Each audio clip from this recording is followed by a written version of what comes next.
In my opinion, Hizmet represents Islam by walking the walk, not just talking the talk. It's easy to talk.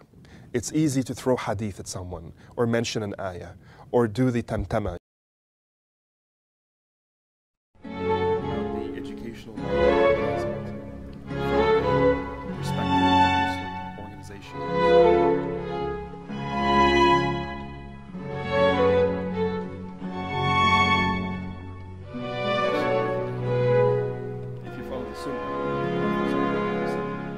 You must believe in dialogue.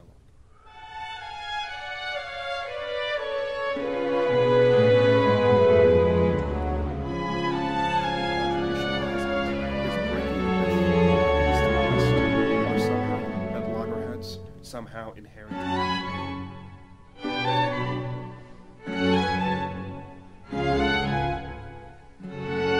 بسم الله الرحمن الرحيم والصلاة والسلام على أشرف المرسلين سيدنا ورسولنا وحبيبنا Muhammad. My name is Ahmed Rahab. I'm the Executive Director of the Council on American Islamic Relations in Chicago, known as CARE Chicago, and an activist in various areas of social justice, including immigration and refugees, where I sit on the boards of both the Illinois Coalition for Immigrant and Refugee Rights, one of the premier advocacy groups for immigrants in America, and Refugee One, which is one of the larger service groups for refugees in Illinois. The Hizmet movement, which simply means service, is a movement, not an organization, composed of volunteers, people who choose to be a part of this movement out of their own free will.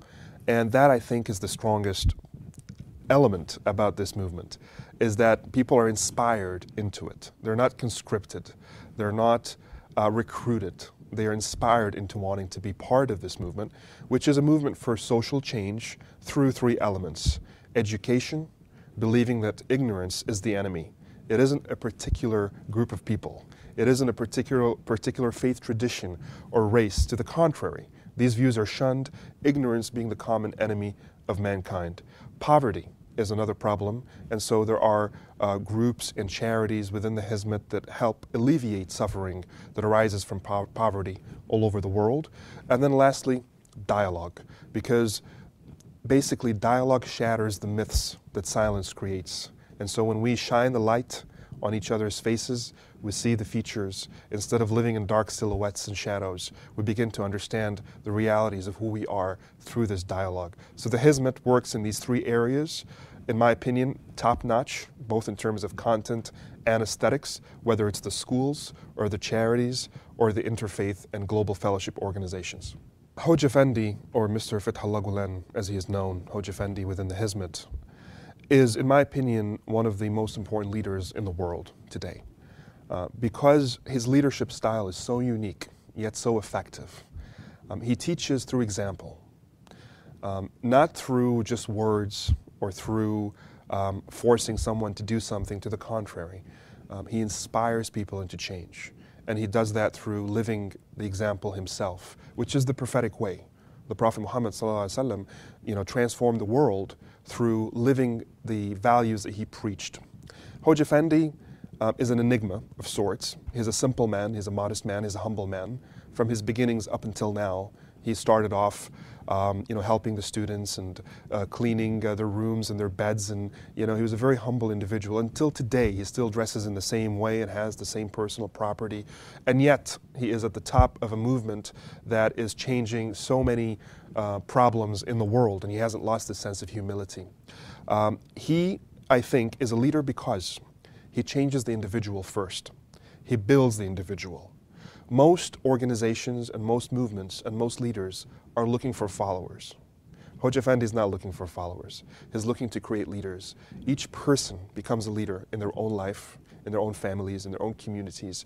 A leader for change, a leader for positive contribution to society. And by not being afraid of building these leaders, as most dictators or other leaders in the world are afraid, they only want submissive followers. He has created a movement of confident, capable, effective change makers. And he has used Islam and the value system of Islam as the motivator. And I think this is a wonderful thing because we don't have too many positive examples, unfortunately, in the world today when it comes to Muslim leadership. We are plagued, unfortunately, with, on one side, extremism, on the other side, a sort of liberalization that goes to the other extreme. And so we have in Hoja Effendi an example of someone who understands the material world, who understands science, who understands aesthetic beauty, and the beauty of the material, of the physical, of the school, of the book, of the website, of the video, of the film, of the center, of the office space, and how important this is to the human eye and the human soul. But he doesn't stop there and puts even more emphasis on the beauty of the content, the spirituality, the intention, the drive, the sense of self-efficacy and humbleness before Allah, that Allah is the one who owns success, that Allah is the one who owns everything we do. And he always reminds his followers, whenever you're successful is the most dangerous time, because that is the time when you think you have made it, you are someone, you are the reason. And always remind yourself at the moment of success that you are more vulnerable than at the moment of failure because of this. And there are so many life lessons that he has given people through his wa'az, through his lectures online, that I think the average person who's not even a member of the Hizmet, whose heart is open to wisdom and spirituality, cannot but be affected by this message and hopefully have their lives transformed.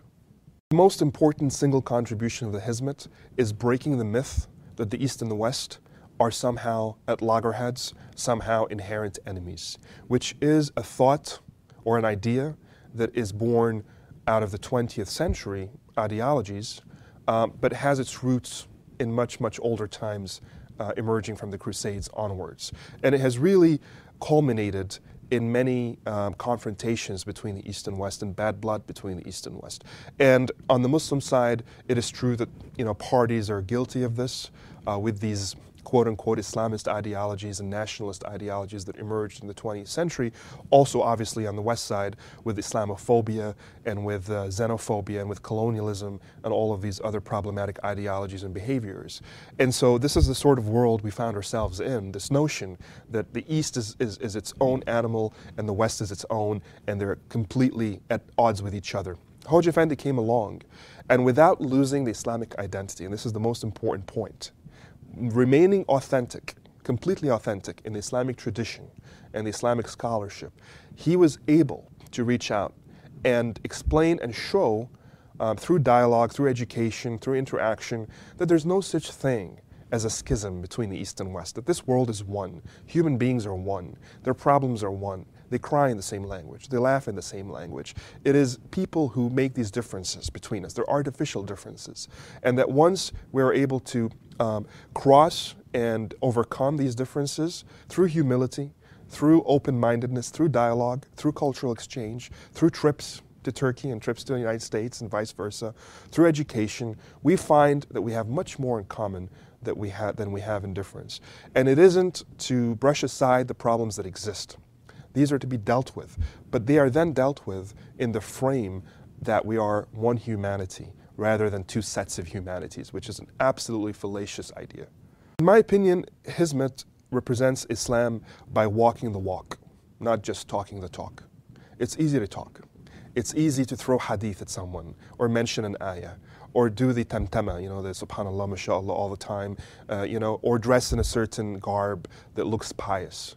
Not to discount people who look and act in this way. Some of them are very sincere and wonderful people. But if that is the extent of what we think is what Islam has to offer, we're completely wrong. And what the Hizmet, I think, has done for me as an observer is it has shown the real depth and the real value of the Islamic ethics and the Islamic character and the Islamic spirit. That it is about intention, but also about action. It is about knowledge, but also output and productivity. It is about contribution. It is about change. And like you are in a corporation, and this is what has pained me in the past.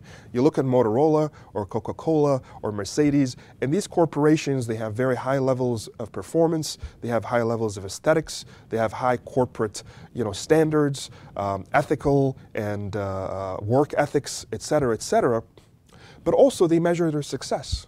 They reward their success. And they penalize failure by avoiding the routes that led to failure, etc. But when it comes to Islamic work, we find that, intention is all that matters. And you can hit a brick wall, things can backfire. Instead of helping, you're actually making things more difficult. There's no process of measuring success. Islam is not a product. Islam is obviously for us Muslims, a way of life, but it is no less important than a corporation, and it surely deserves better standards of work. What the Hizmet has done is brought high standards to Islamic work. It has measured its success. It has said, when we do something wrong, we will do something differently to get it right the next time. And it is all for the sake of Allah, and that's the most important thing. What really, really inspires me about the Hizmet is not just Hoj Effendi, although he is the main inspiration, as the example, living example of the value system that we ought to follow, alhamdulillah, but every and each individual at the bottom, if you will, the teachers, the workers, the activists.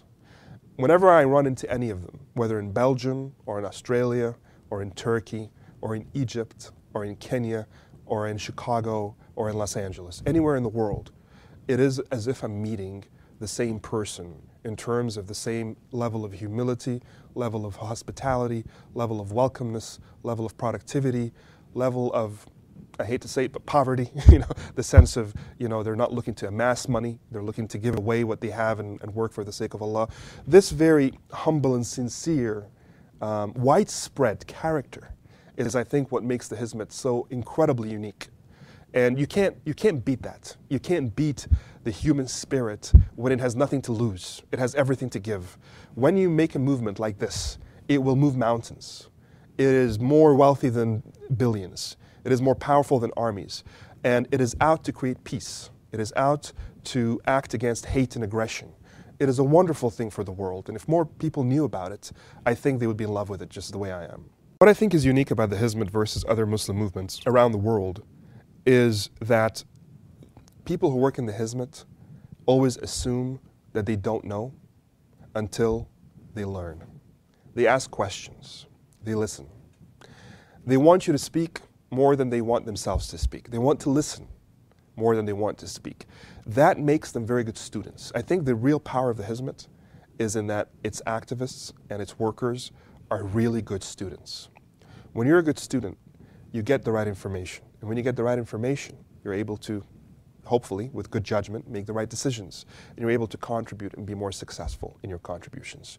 The problem with many movements, not just Muslim, around the world, is the sense of self-righteousness, that I've reached a certain level of piety, I've reached a certain level of knowledge, I know what I need to do, I know what needs to be done, you need to listen, you need to follow, and as such they come into new territory, new cultures, new terrain, and rather than understand the audience and the specifics of the culture, they begin to act within their old comfort zones.